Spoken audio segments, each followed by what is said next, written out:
First, let's understand the structure of the brain. The brain is made up of billions of nerve cells called neurons.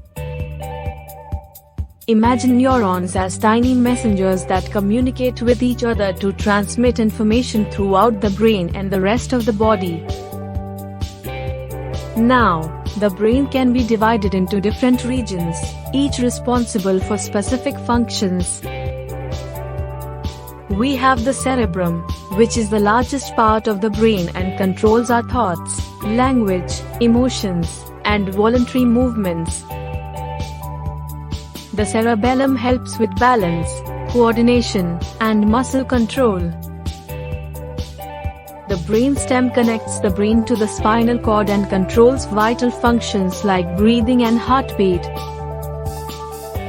Let's zoom in on neurons and explore how they communicate with each other.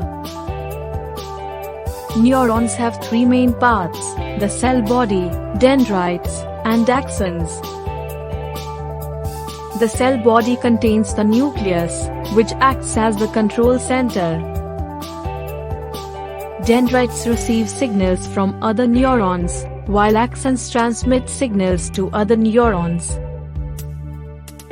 Now, when a neuron wants to communicate with another neuron, it uses an electrochemical process.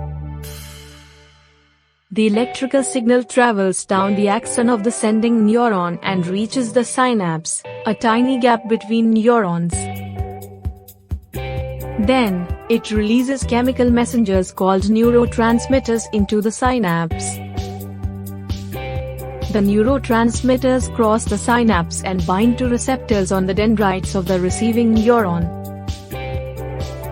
This binding triggers an electrical signal in the receiving neuron, allowing the message to travel through the network of neurons in the brain.